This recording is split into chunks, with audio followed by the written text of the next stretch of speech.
I am 62, and this house is legally mine. So when my daughter-in-law locked my pantry and handed me a flimsy, pink plastic key, I waited. That night, I removed her lock and left a 3-line note. By morning, the family was trembling, not from a threat, but from a legal fact. They forgot I worked at the Northbridge Civic Institute. They forgot I know housing law. My name is Eleanor Hart. I am 62 years old. My hands are not soft, they are calloused. The skin thickened from a lifetime of work, not leisure. My health is stable, despite the subtle ways my daughter-in-law implies fragility. I live in Maple Ridge, a quiet, unremarkable town in the Midwest, where the trees are old and the secrets are quiet. This house, the one with the oak tree my late husband Frank planted, is mine. The mortgage was paid in full 9 years ago. My son, Caleb Hart, and his new wife, Savannah Reed, moved in 3 months ago. The official reason, spoken in bright, careful tones, was to save money. A temporary measure, they assured me, just a way to build a nest egg after the expense of their wedding. Caleb is my only son. I wanted to help him, to provide that soft landing. But Savannah brought more than just her designer luggage and wedding china. She brought an air from her own upbringing, a scent of new money and casual entitlement. Her parents, Marla and Graham Reed, have visited twice, both times. They surveyed my comfortable, worn furniture as if it were a collection of unfortunate relics. Their compliments were thin, sharp things, always managing to circle back to my labor background, so different from their own. This kitchen is my territory. It is the heart of the house. It is where I feel the echo of Frank the most. His favorite coffee mug, the one with the chipped rim, still hangs on the third hook from the left. The air here is supposed to smell like yeast and flour on baking days, or the rich scent of the pot roasts he loved. The countertops are laminate, worn smooth in the spots I used most. Not the cold, white marble Savannah is accustomed to. Savannah began what she called managing the space. It started subtly. A label maker appeared. Suddenly, little white strips of tape, printed in a sterile, blocky font, began to cover my kitchen. All-purpose flour, cinnamon sticks, lentils. As if I could forget what was inside the glass jars I had filled for 4 decades. Then came the spreadsheet. It was laminated and taped to the refrigerator door. A kitchen usage and meal rotation schedule.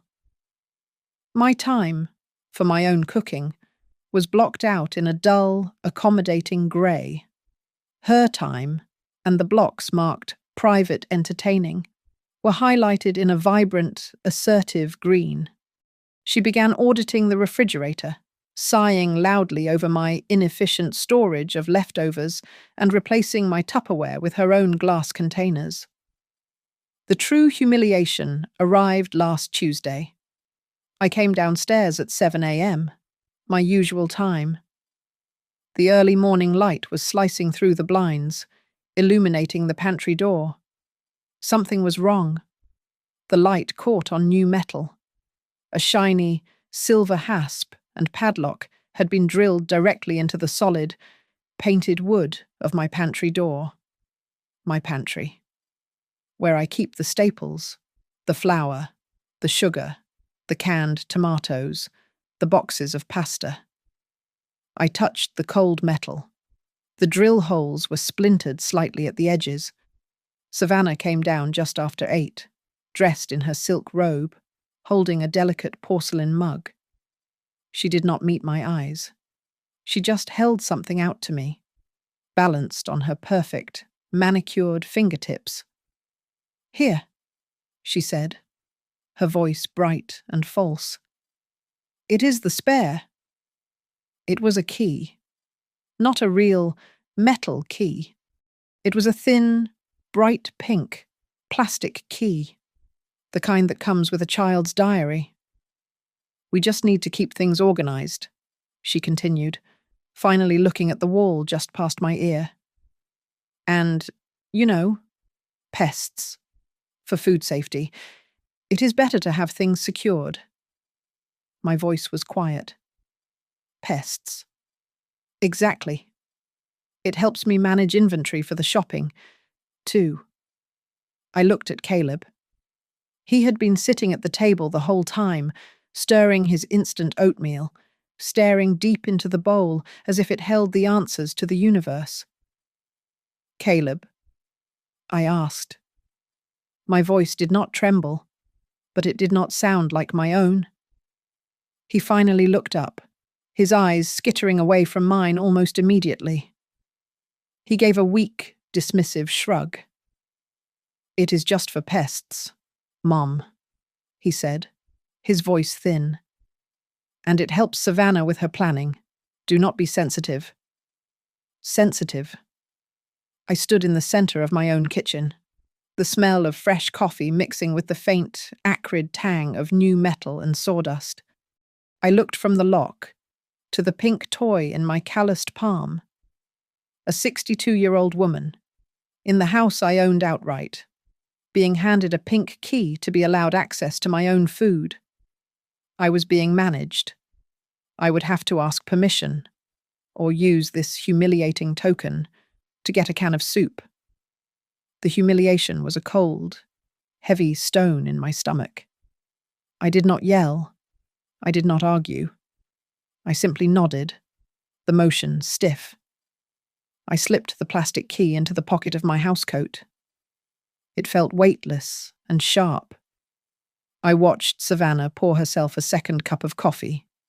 I watched Caleb rinse his bowl at the sink and hurry out, briefcase in hand, escaping to his job at Hartwell Analytics.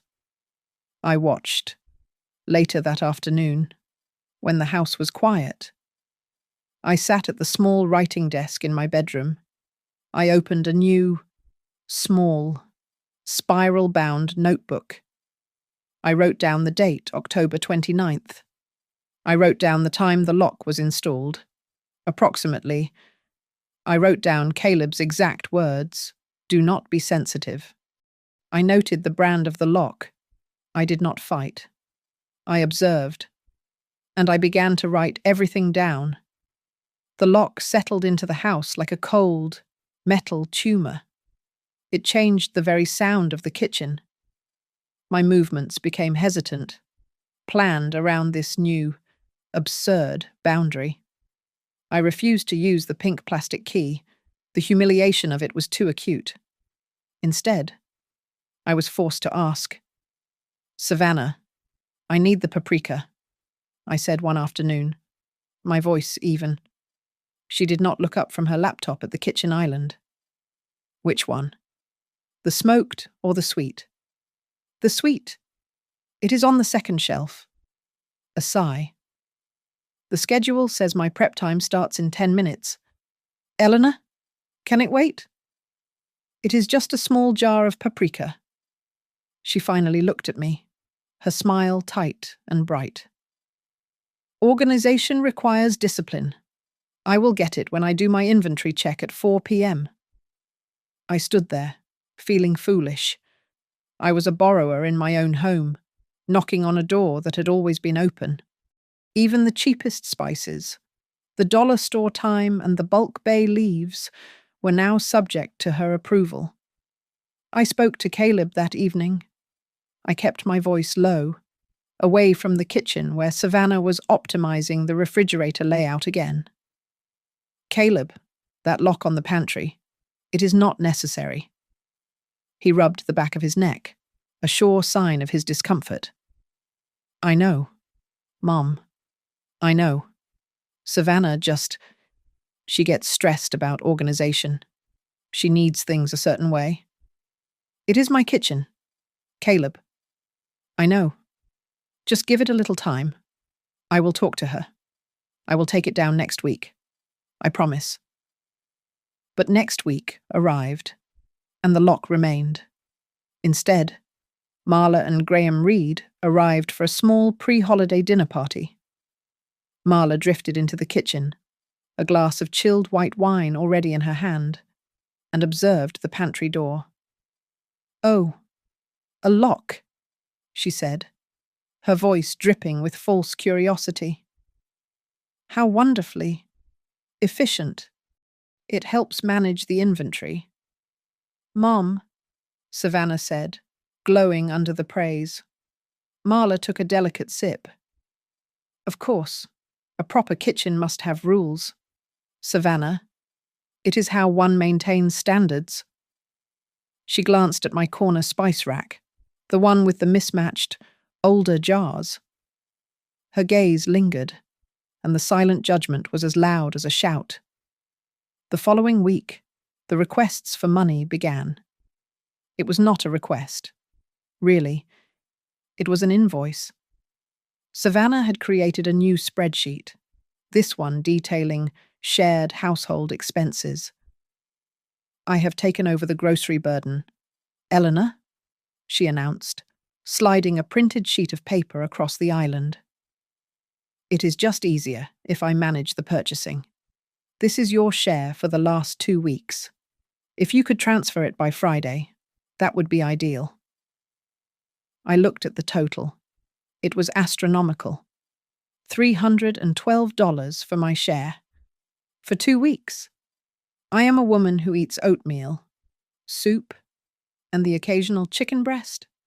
"This seems high, Savannah," I said evenly. "Groceries are expensive. Eleanor, inflation," she replied, as if speaking to a child. "I am buying premium, organic. It is better for all of us." I took the invoice. I did not argue. That night, in my room, I opened my small notebook. I cross-referenced the items on her list with the prices at the local supermarket website. Smoked salmon, which I do not eat. 3 bottles of artisanal olive oil. Belgian endives. I recognized these ingredients from the small, private parties she hosted for her friends when Caleb was working late. I noted the discrepancies. I noted the date. I transferred the full amount. A few days later, she approached my cookware. I have a set of heavy, cast-iron pans and stainless steel pots. They were Frank's pride. They are seasoned by 30 years of meals. "Eleanor," she said, opening the cabinet beneath the stovetop. "These are, well, they are taking up so much space, and they are terribly outdated. They work fine. Mum found a wonderful, matching 20-piece ceramic set, non-stick, toxin-free. It would look so much cleaner in here. We could sell these old things. Maybe get $10 or $20 at a yard sale." "No," I said. The word was quiet, but it was solid. "The pots stay?" She shrugged, offended. "Fine. But they are inefficient?" The true fracture happened on a Wednesday. It was mid-afternoon. That dead, quiet time in the house. I had skipped lunch, busy sorting old linens in the attic. I came downstairs feeling the familiar, dreadful dip. A slight tremor in my hands, a cold sweat on my brow. My blood sugar. I am not diabetic, but I need to eat regularly. I just needed a handful of crackers or a spoonful of peanut butter. Both were in the pantry. The door was locked. Savannah was on a conference call at the kitchen island. Her laptop open. Her voice modulated into a crisp, professional tone. I waited for her to pause. "Savannah?" I interrupted softly. "I am sorry. I need to get into the pantry." She put her hand over the microphone, her eyes flashing with annoyance. "Eleanor, I am on a critical call. The kitchen schedule says free access is at 3:30. It is 3:05. I am not feeling well. I just need a box of saltines. It can wait 30 minutes, she hissed, her smile frozen for her webcam. I cannot just drop everything for a snack. We have to respect the schedule. She turned back to her screen. My apologies, Mr. Henderson. Now, regarding the third quarter projections. I leaned against the counter. The cold laminate seeped through my shirt. The trembling in my hands worsened. I was locked out. I was being denied food in my own house while my blood sugar plummeted. All for the sake of a laminated schedule. I did not argue. I did not plead. I walked slowly to the refrigerator, took out an apple, and sat at the table, forcing myself to chew slowly and calmly. The moment passed. The trembling subsided, but something inside me hardened. Caleb came home at 7 that night. He found me in the den, reading. "Hey, Mum. Tough day?" he asked, loosening his tie. I looked at him. I looked at the son I had raised, the man who was now avoiding my gaze, who was hurrying to his office at Hartwell Analytics every morning and escaping into his work, leaving me to navigate this quiet tyranny. He knew. He had to know. But he chose the path of least resistance. He chose his wife's manufactured peace over his mother's dignity. "Just tired. Caleb," I said. I closed my book. As I sat there in the silence, the name of my old workplace drifted into my mind, the Northbridge Civic Institute. I remembered my desk, piled high with files. I remembered the community housing programs I used to administer, the grant applications I reviewed, the tenant-landlord mediation training I had completed. I remembered the fine print on occupancy agreements and the legal definitions of tenancy. A slow, quiet smile touched my lips. It was a cold smile, not a happy one. It was a smile of recognition. Savannah saw a frail old woman. Caleb saw a sensitive mother. They had forgotten who I was. That weekend, while Caleb and Savannah were at a brunch at her parents' club, I went to work. My first stop was the heavy, fireproof safe hidden behind a false panel in my bedroom closet. Frank had installed it. The tumblers clicked, a sound I had not heard in over a year. Inside, beneath Frank's old service medals and my mother's pearls, was the folder. The documents were cool and crisp to the touch. The deed to the house, bearing my name and only my name, Eleanor Hart. The finalized mortgage letter, stamped paid in full. The insurance policies. I was looking for one thing in particular, and I found it. It was a rider to the main property deed. Something Frank, with his decades in the insurance business, had insisted on.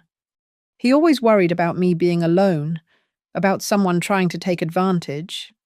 It was a life estate clause, but with a very specific addendum he had drafted with his attorney. It granted me, the owner, the explicit right to revoke the residency of any guest or non-paying tenant, even family found to be willfully disruptive to the household, causing material or emotional damage, or engaging in unauthorized modifications to the property. A guest. That was their legal status, and installing a lock was certainly an unauthorized modification. My next stop was my computer. I opened the Maple Ridge Homeowners Association portal. I had not read the full bylaws in years.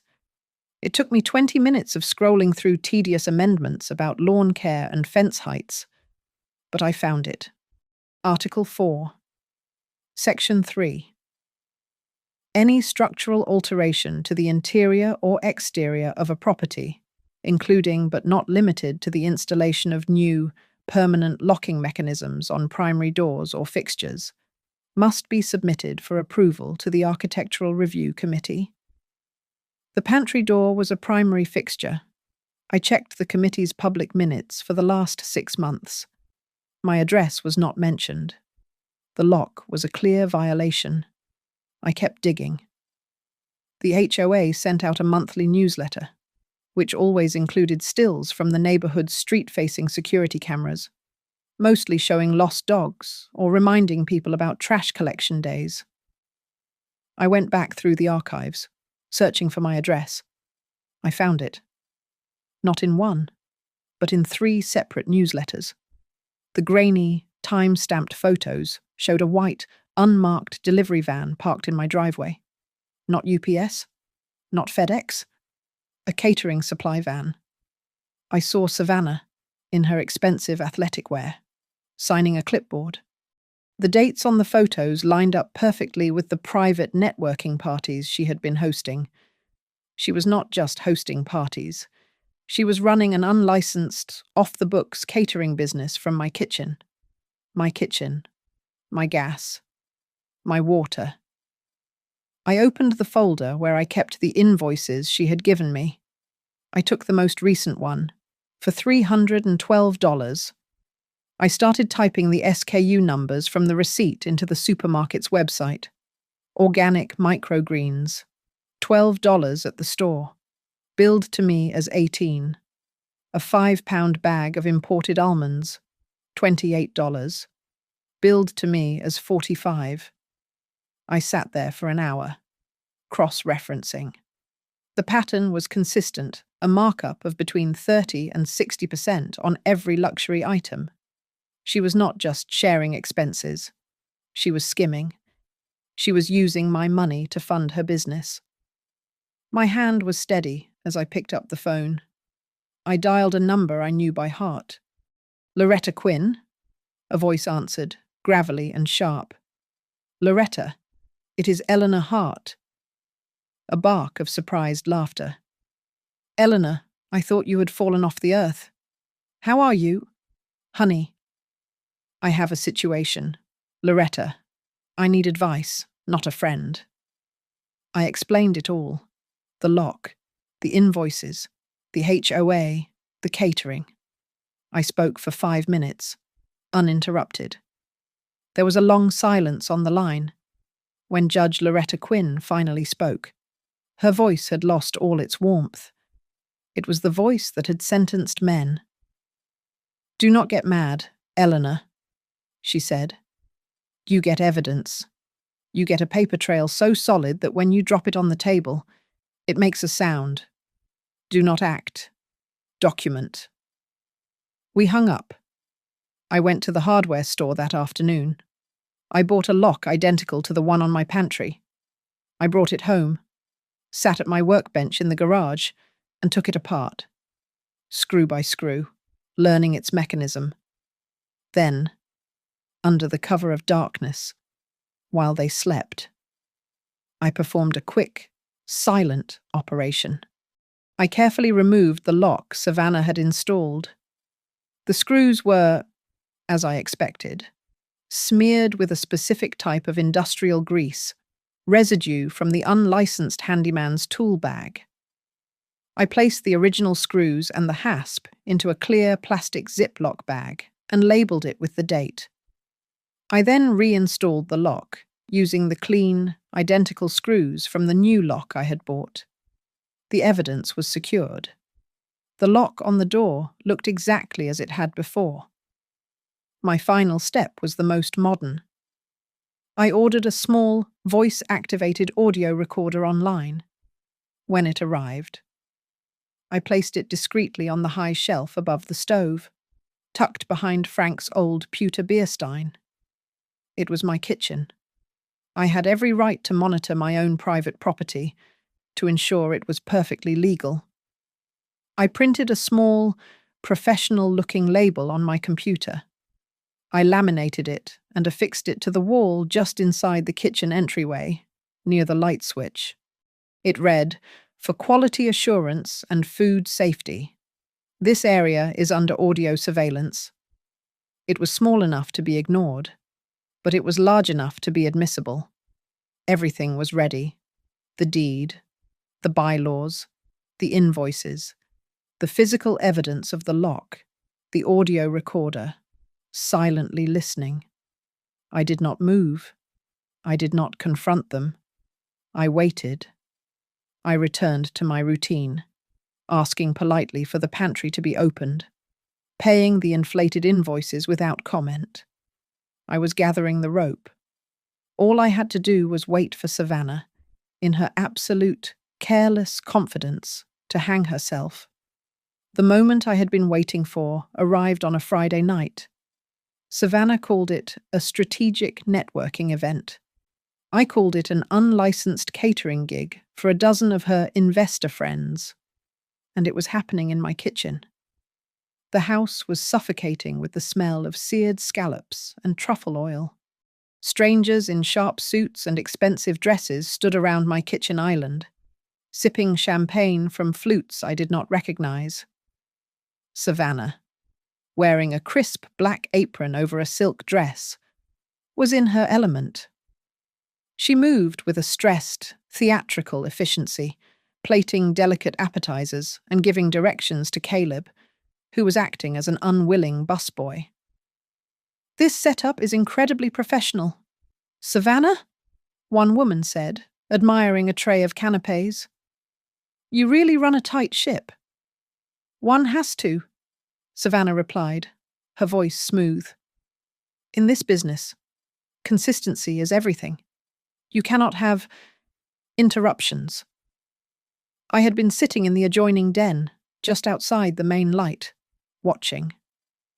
The small red light on the audio recorder was invisible from the ground, but I knew it was active, silently capturing every word. I stood up and walked into the kitchen. The conversation paused. The guests looked at me, this older woman in a simple cardigan, a minor obstacle in their evening. "Savannah," I said, my voice polite and clear. It cut through the low hum of conversation. "I would like to get into the pantry." She froze, a micro squeeze of her eyes. "Eleanor, not now. We are in the middle of service. I would like to get the all-purpose flour. I was going to bake some bread for the morning." "The kitchen quota is full for tonight," she said through a fixed smile. "The schedule is locked. You can bake tomorrow." I held my ground. The guests were watching, intrigued by this small, domestic drama. "I only need 1 spoonful, just to feed my sourdough starter. It will take 10 seconds. Caleb, who was holding a tray of dirty glasses, looked down at the floor. His ears were bright red. He said nothing. "No," Savannah said. Her voice was low, final. "It will have to wait." A second refusal. Duly noted. I nodded slowly. "I see." I turned to walk away, but lingered just out of sight, in the shadow of the hallway. The conversation resumed, and Savannah, clearly agitated, spoke to the woman who had praised her. "I am sorry about that," Savannah muttered, loud enough for the recorder to catch. "It is a trial, living with elders. She is here on a major discount, does not pay her full share. The lock is perfectly reasonable. It is the only way to maintain a professional standard." The lies were so effortless. A man in a blue blazer, the one who had been asking about her business model, looked around. "This is a great space for it," he said, tapping the marble countertop she'd had installed on the island. "Do you own this place? Or is it a lease? I am just thinking about insurance, liability. If you are leasing a kitchen for commercial catering, the homeowner's policy is void." There was a beat of pure, cold silence. "That," Savannah said, her voice suddenly tight, "is just a family matter. We have it handled. Now, who wants more champagne?" That was everything I needed. I went to my room. I sat at my desk and opened my small notebook. I wrote down the date and the time. I transcribed Savannah's lie, does not pay her full share. I transcribed the guest's question about insurance and ownership, and Savannah's evasive, panicked reply. I looked at the clock. It was 9:45 p.m. I waited. The party wound down by midnight. I heard the last car door slam, the murmur of voices, the click of the front door. I heard Savannah and Caleb arguing in whispers, the sound of the dishwasher running. I heard their footsteps go upstairs, their bedroom door close. I waited one more hour. At 2 a.m., the house was perfectly still, steeped in the stale smell of old wine. I moved. I went to the garage and got my tools: a variable speed drill, a putty knife, fine-grade sandpaper, and a small jar of wood filler. I returned to the kitchen. The lock looked arrogant in the moonlight. I worked quickly, my hands sure and steady. I used the new screws I had put in, the ones without the telltale grease. I backed them out slowly. The hasp and the main locking mechanism came off in my hand. I placed them on the counter. Then I went to work on the holes. I carefully filled the splintered drill holes with wood filler. I sanded them flush, so smooth you could not feel the seam. I had saved the original, untouched striker plate and moulding from the door jamb months ago. I took it from my toolbox. With a few small, countersunk screws, I installed it back where it belonged.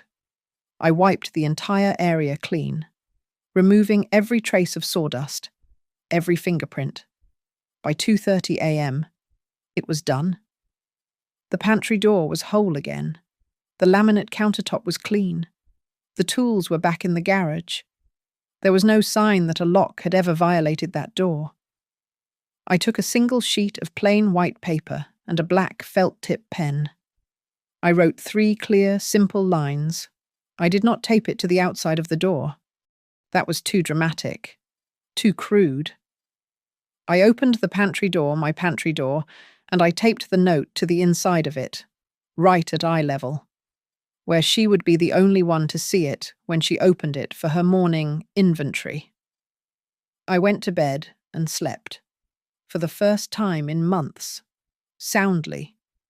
The tremor would not be in my hands tomorrow. It would be in hers. I was already in the kitchen when they came down. Just after 8 a.m., I was drinking my coffee, the same as any other Saturday.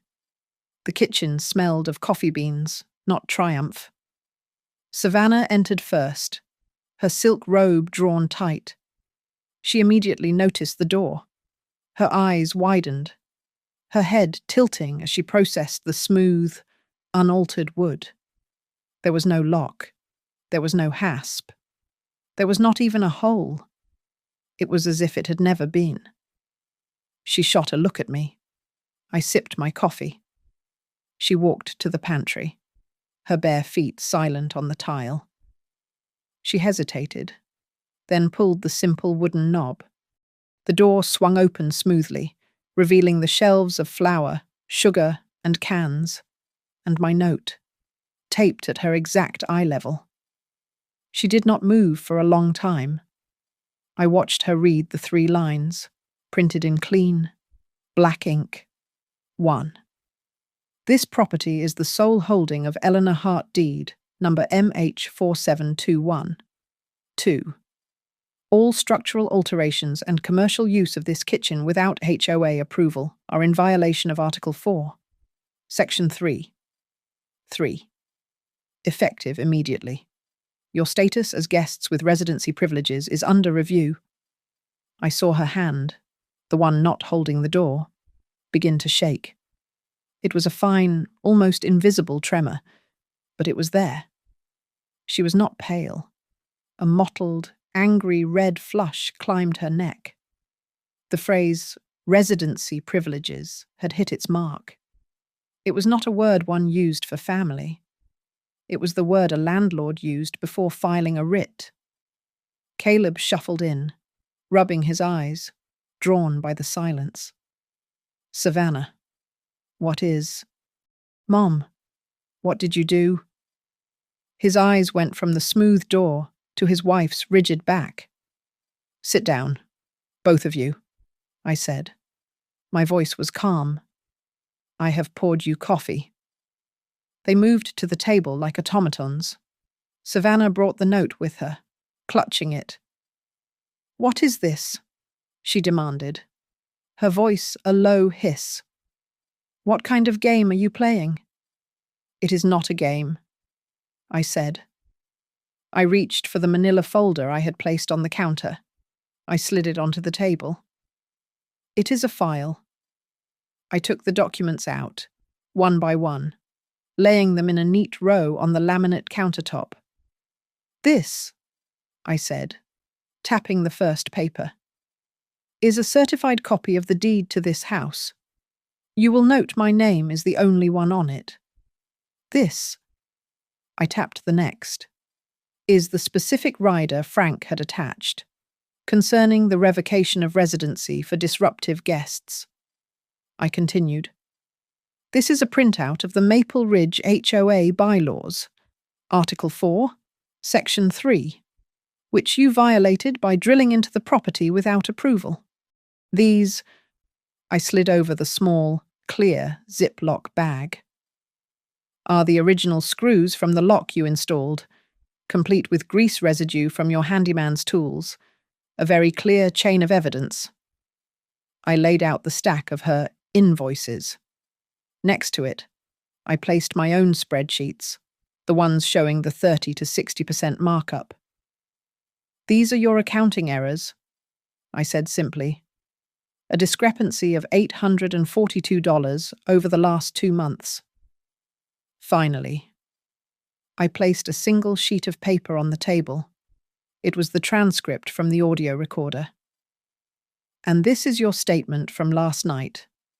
Specifically, the part where you lied, claiming I do not pay my full share, and the part where you evaded a direct question about insurance liability for your unlicensed commercial catering business. Caleb looked like he was going to be sick. Savannah was staring at the papers, her mind clearly racing, trying to find an angle. You have been spying on me, she tried, her voice rising. I have been documenting activity in my own kitchen, I corrected her gently. In full compliance with the law. The notification sign is by the light switch. You simply failed to notice it. I leaned back, cradling my mug. You see, you both seem to have forgotten what I did for a living. For 25 years at the Northbridge Civic Institute, my entire job was community housing. I did not just hand out grants. I wrote the protocols for tenant disputes. I mediated evictions.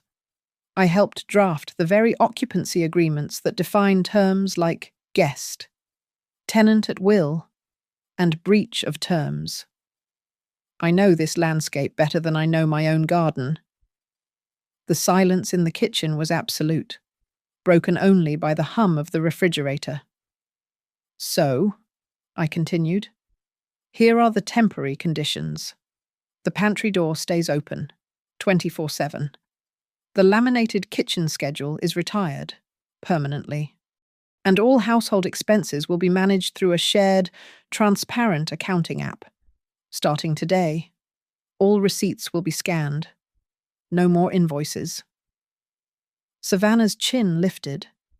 The tremor in her hand had stopped, replaced by rigid anger. You cannot scare me, Eleanor. You cannot just throw us out. Caleb is your son. I am not scaring you, I said, my voice as mild as the morning light. I am not threatening you. I am informing you of a legal file I am currently compiling. A threat is emotional. A file is procedural. I looked at them both. Caleb would not meet my eyes. Savannah's were like chips of ice. You have 72 hours, I said, tapping the transcript. That is until Tuesday morning. 72 hours to cease all commercial catering operations from this address, and 72 hours to arrange a repayment plan for the $842 you overcharged me. If those conditions are met, we can discuss a new, formal residency agreement. If not, I proceed with the file. The 72-hour deadline was not a suggestion. I knew Savannah would not use that time for reflection. She would use it to mobilize. She waited less than a day. On Sunday afternoon, 2 cars pulled into my driveway, Marla and Graham's pearl-white Lexus, and a sleek black sedan I did not recognize. Caleb and Savannah met them at the door. I waited at the kitchen table, the manila folder placed squarely in front of me. They entered the kitchen as a united front. Marla, Graham, Savannah, and a man in an expensive suit carrying a leather briefcase. Caleb trailed behind them, looking pale. "Eleanor," Marla began, her voice tight with suppressed rage. "You have caused this family a tremendous amount of stress. We have brought our family attorney, Victor Hale, to clear up your little misunderstanding." Victor Hale stepped forward, all polished teeth and professional sympathy. "Mrs. Hart, good afternoon. I am Victor. I have reviewed the situation, and I am here to assure you that you have absolutely no legal standing to evict your own son. Familial-based tenancy is incredibly complex. A court will not look kindly on this." He gestured vaguely at my folder. "Whatever you think you have there, it is superseded by familial obligation. You cannot simply throw family out." He spoke with such finality, as if he had just closed the case. I did not look at him. I looked at Marla. "Is he finished?" I slid the file open. I extracted 2 pages, the deed, and the specific life estate rider. I pushed them across the table. "I am not evicting family, Mr. Hale. I am reviewing the residency privileges of guests who have violated the terms of their stay. You will find the relevant clause on page 2 of the rider. The one Frank's attorney drafted specifically addresses disruptive conduct and unauthorized structural modifications. It is ironclad." Victor's smile faltered. He picked up the rider. He read it. He read it again. The polished sympathy vanished from his face, replaced by the flat, neutral look of a man recalculating. Before he could respond, the doorbell rang. "Excuse me?" I said. Rising, I opened the front door to find Donna Phelps, the president of our HOA. She was a no-nonsense woman in her 50s, always wearing a visor. "Eleanor, good afternoon," she said, holding a clipboard. "I am sorry to bother you on a Sunday. We received a report of an unapproved structural alteration at this address. Something about a lock installed on an interior kitchen fixture." "Donna, please come in," I said loudly, stepping back. I led her into the kitchen. The atmosphere was frigid. "Donna, these are my in-laws, Marla and Graham Reed, and their attorney, Victor Hale." Donna nodded, unimpressed. "Folks, Eleanor, the complaint mentioned a lock on this pantry door." She ran her hand over the smooth, repaired wood. "It looks fine now." "It was removed," I said, "but the installation did happen." I walked to my counter and retrieved the Ziploc bag containing the greasy screws and the hasp. I handed it to her. "This was drilled into the frame on Tuesday, without my permission or HOA approval." Donna looked at the hardware. She looked at Savannah. She made a note on her clipboard. "I see. Well, any unauthorized alteration is a violation of Article 4, Section 3, whether it has been rectified or not. The initial act is the violation. She tore a sheet from her pad. This is a formal notice of violation. There will be a $200 fine. If it happens again, the fine triples. I will need to inspect the property again in 30 days. She handed the notice directly to me. I took it and placed it on top of the file. Thank you for your diligence. Donna? As soon as Donna left, Marla attempted a new strategy. Her voice became syrupy, a horrifying performance of reconciliation.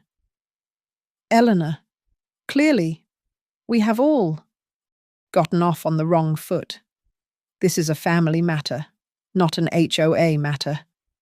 She smiled. What we need is to heal this. Savannah, dear, why do not we host a beautiful reconciliation party?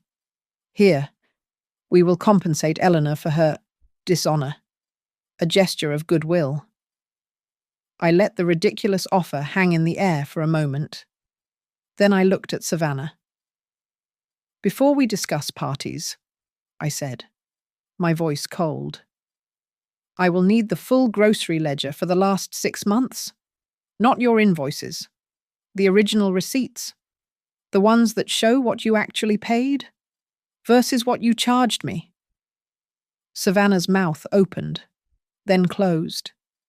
She looked to Victor, to her mother. I do not keep all of them. It is all digital. Then the digital records will be fine, I replied. I will need them by tomorrow at 5 p.m.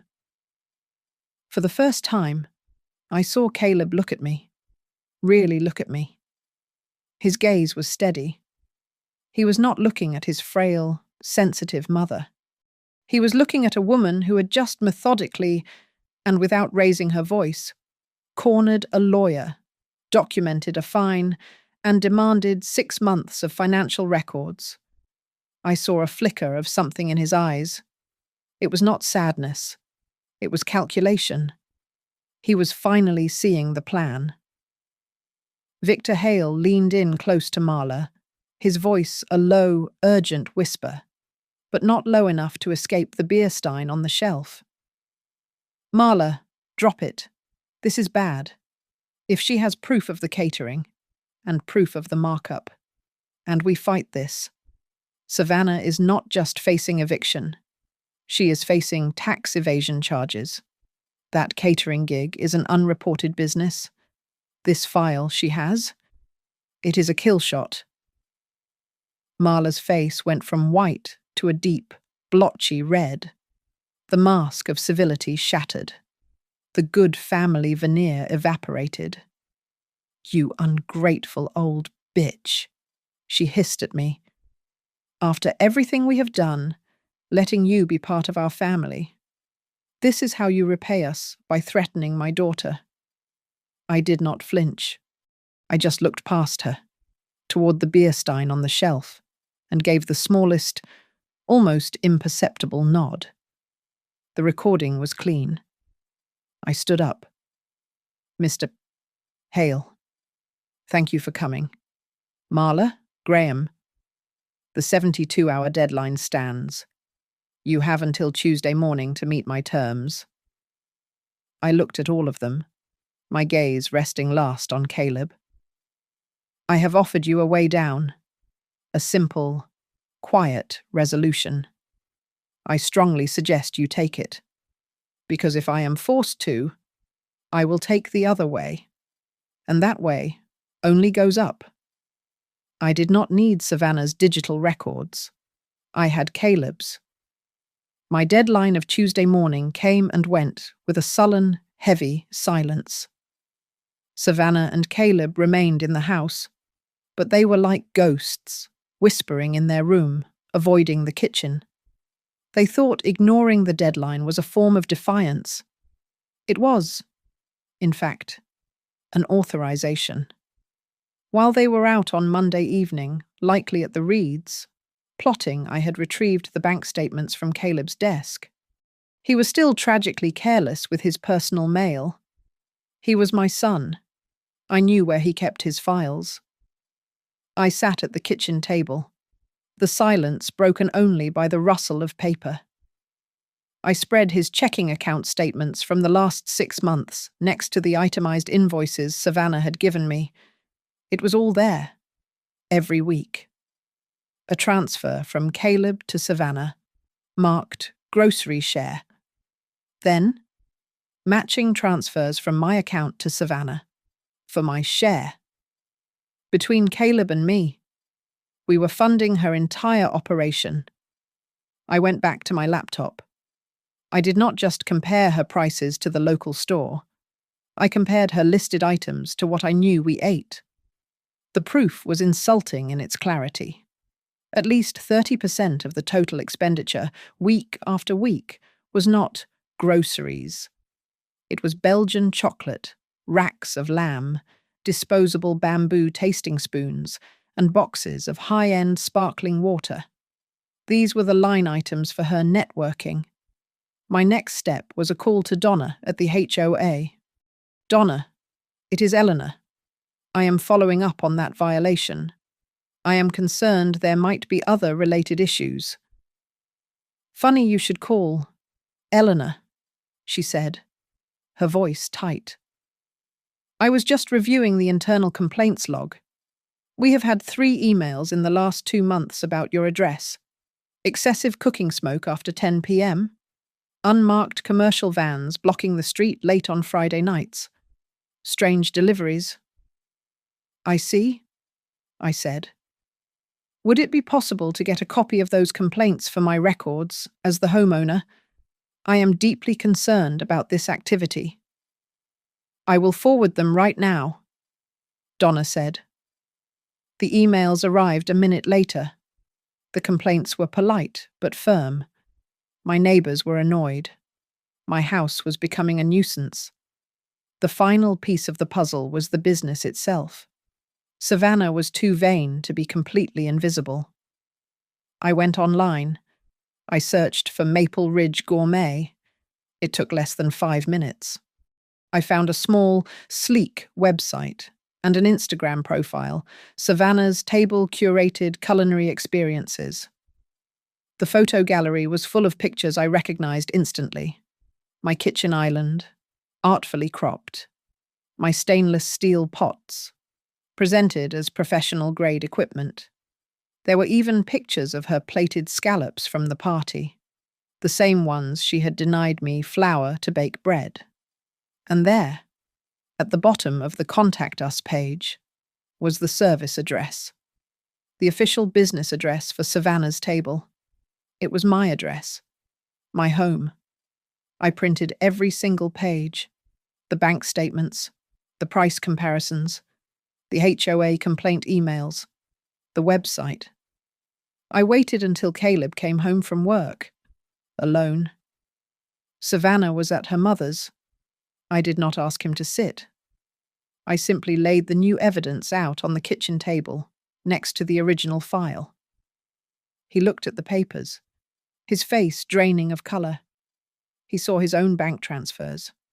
He saw the photos of my kitchen, rebranded as her business.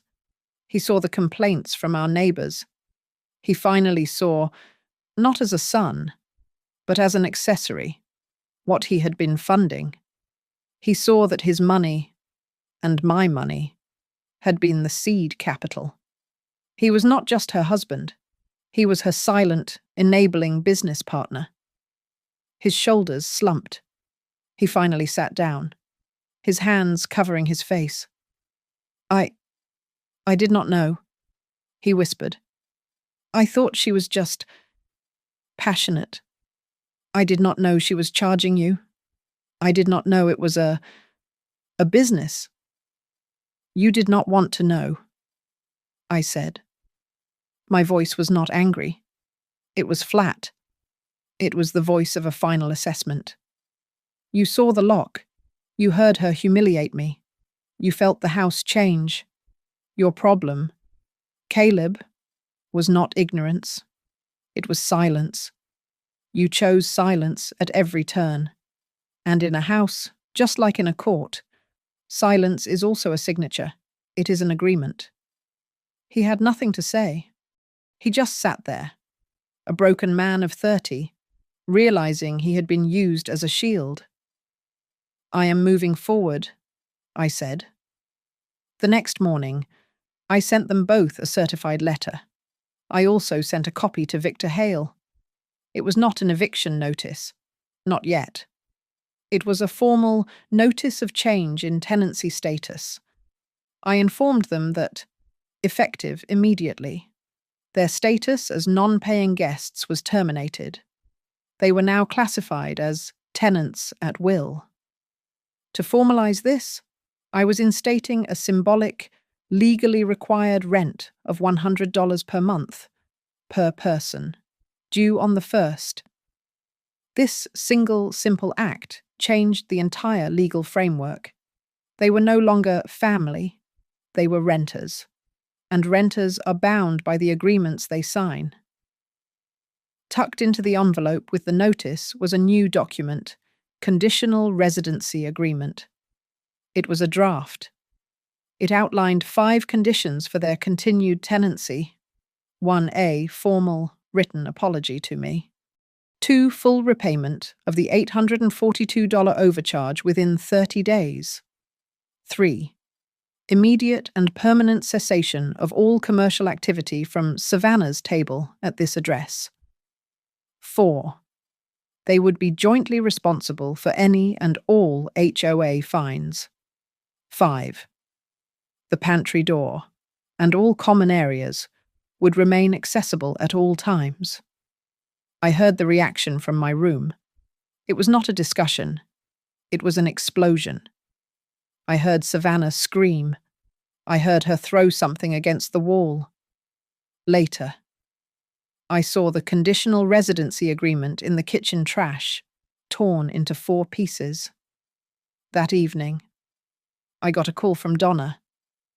"Eleanor, I do not know what strings your in-laws think they have, but Marla Reed has been calling my personal cell all day," Donna said, sounding furious. She tried to get me to expunge the violation. She hinted that her husband knows people on the city council. She was trying to intimidate me. "And?" I asked.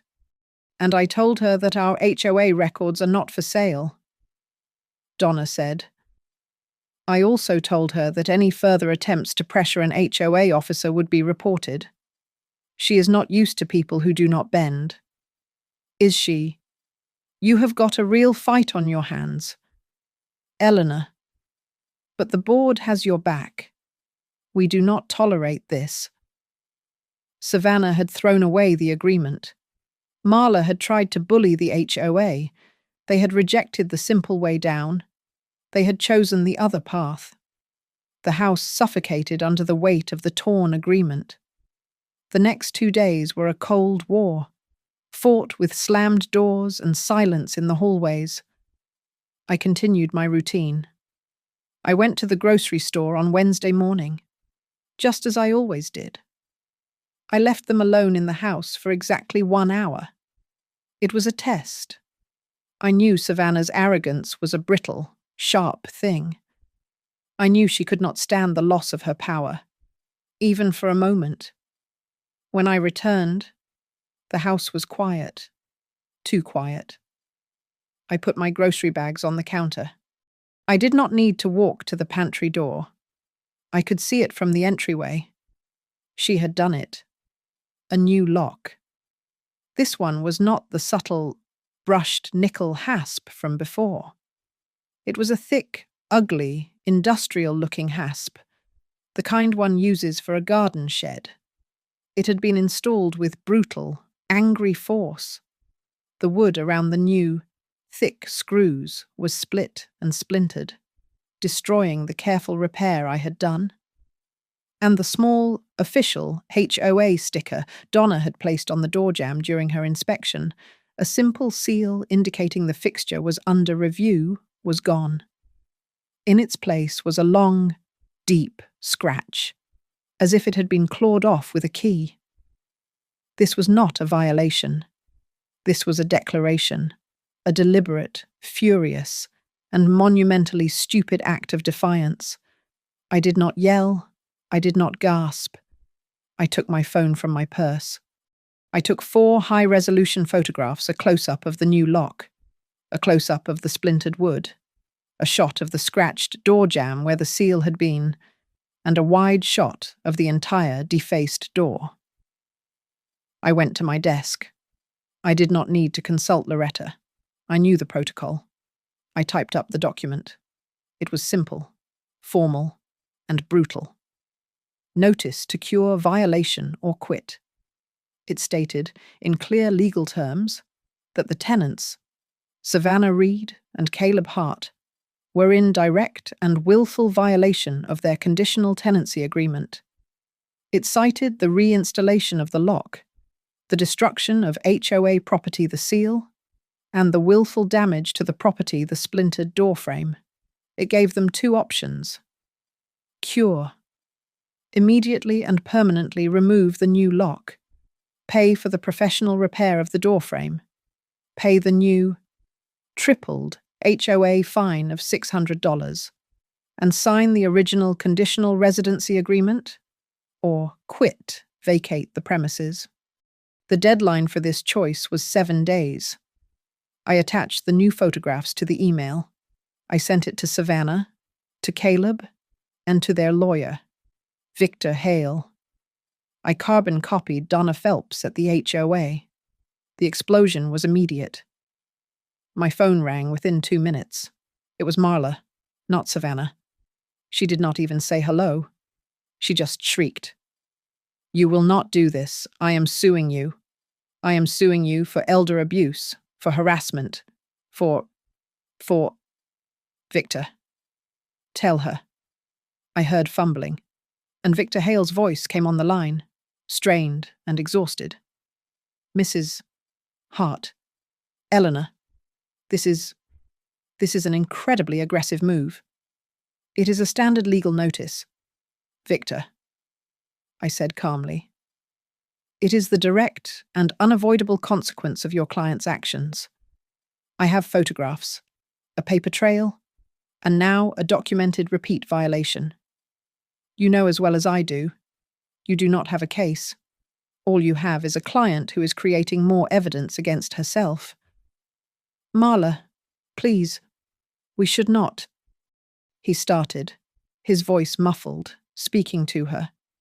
"Do not you dare tell me what to do!" Marla shrieked, back on the line. "We will see you in court, you old hag." She slammed the phone down. An hour later, Caleb knocked on my bedroom door. He looked awful. His eyes were red. His suit was rumpled. He had clearly been crying. "Mum," he whispered, his voice cracking. "Please, stop this. Just stop it. I will. I will fix this. I will take the lock off. I will pay for the door. I will do anything. Just stop sending these letters. Stop." I looked at my son, the man who had sat in silence, the man who had let this happen. "You cannot fix this, Caleb," I said. "This is not about a lock anymore. This is about their belief that they are untouchable. They tore up the agreement. They tried to bully the HOA. Your wife deliberately damaged my home. Again. You cannot fix that with a screwdriver and an apology. What do you want?" he pleaded. "Just tell me. I will do it." I was silent for a long moment. One final chance. A family dinner. Tomorrow night. 7 o'clock. Here. You. Me. Savannah. Your father-in-law. And your mother-in-law. You will make sure they are here? He looked confused, then relieved. "A dinner. That is it. That is it. Caleb. Ensure they are here. Tell them I am prepared to discuss a new, more favorable agreement." He nodded, grabbing the lifeline. "Okay. Yes. Mom. I will make them come. Thank you." He hurried away, desperate. He did not understand. It was not an offer of peace. It was a summons. "Savannah?" Of course, misread it completely. She saw it as my surrender, my concession that I could not win against the Reeds' power. Her arrogance, inflamed by her mother's bluster, returned instantly. That evening, my phone buzzed with an email from Donna Phelps. The subject line, "Proof of willful intent." There was no text in the email, just a single, forwarded screenshot. It was from Savannah's private Instagram story, posted less than an hour ago. It was a photo of a kitschy, heart-shaped padlock with a glitter filter. The caption read, "Some people just cannot handle a closed door, but we know how to secure what is ours. Time for the old rules to go, family. First winning, making moves by." She had documented her own malicious intent. She had handed me the final piece of evidence. That night, I did not sleep. I sat at my desk. I took out the original 3-line note that had made her hand tremble. I placed it on the left side of my desk. On the right side, I took out a fresh sheet of paper and a black pen. I began to write a very short, very final speech. The warning period was over. Tomorrow night was the sentencing. I did not set the kitchen table. I set the formal dining room table, the one we only used for holidays. The dark, polished wood reflected the overhead light like still water. I used my simple, everyday plates. I had removed the ugly shed lock from the pantry door that afternoon. The door itself was now back on its hinges, the knob polished. The splintered, brutalized wood of the doorframe was left untouched, a visible scar in the otherwise calm kitchen. The pantry door itself was left wide open, illuminated.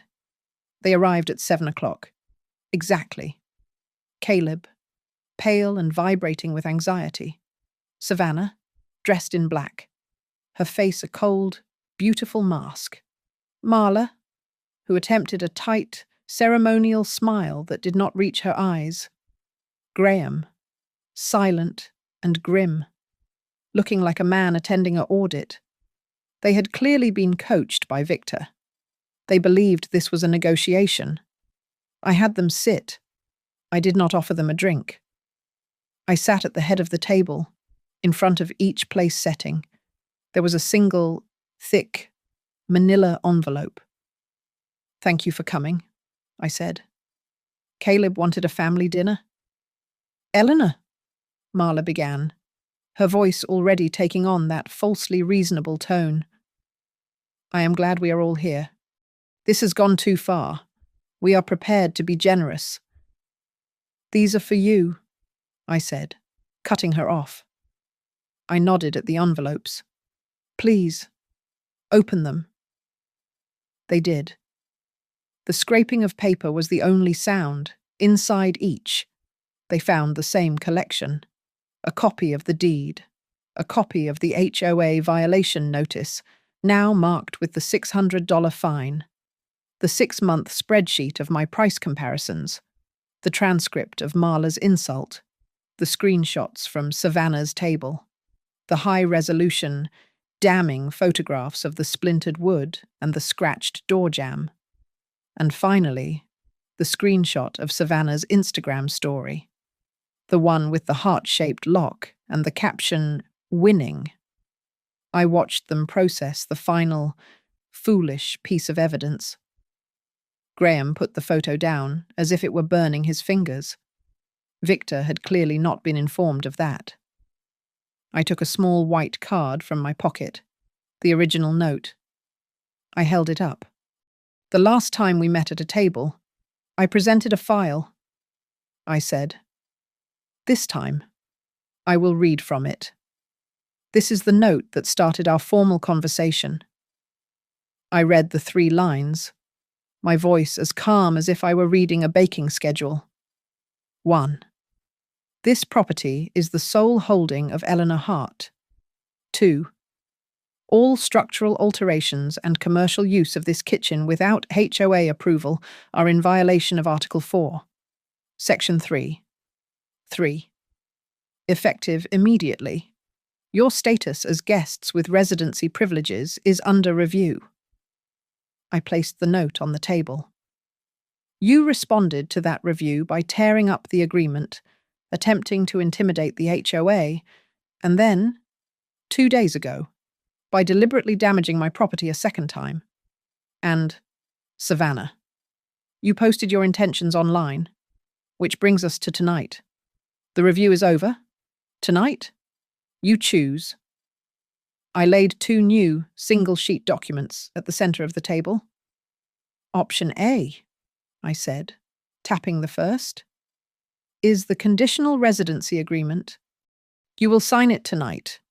It stipulates a full, public apology to me and to the HOA. It stipulates the full repayment of the $842 and the $600 fine.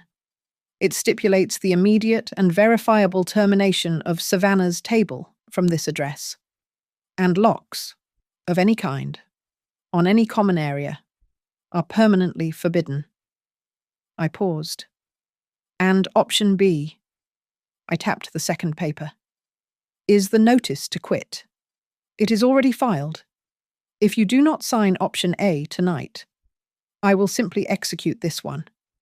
You will have 7 days to vacate the premises. The full file in your envelopes will be sent to the IRS, the City of Maple Ridge Licensing Department, and our homeowner's insurance carrier, notifying them of an unlicensed, uninsured commercial business being run from this property. Your choice.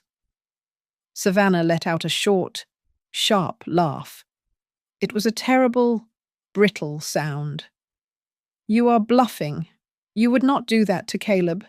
I am calling Victor. She reached for her cell phone. I did not move. I just pointed to the old, beige landline telephone on the wall-mounted kitchen cradle, visible from the dining room. I had placed it on the counter earlier. The coiled cord was draped neatly beside it, the plastic wall jack unplugged. There are no saviors tonight, I said. The reality hit them. This was not a negotiation. It was a verdict. Suddenly, Caleb made a sound, a choked, broken sob. He dropped his head into his hands, his shoulders shaking. "Mom, please." He wept, his voice muffled. "Please. I am so sorry. I am sorry. I was a coward. I let this happen. I let her. I am so sorry. Mom, please. I will sign. I will do anything. I will fix it. I will fix her." Marla, for the first time since I had met her, was completely and utterly silent. Her face was ashen. She was looking at Graham. She saw the checkmate. She saw the public humiliation.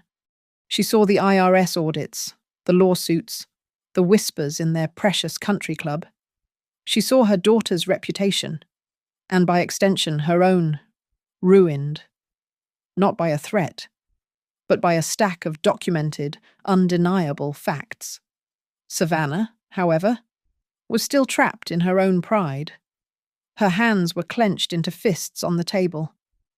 She looked at me, her eyes burning with a hatred so pure it was almost beautiful.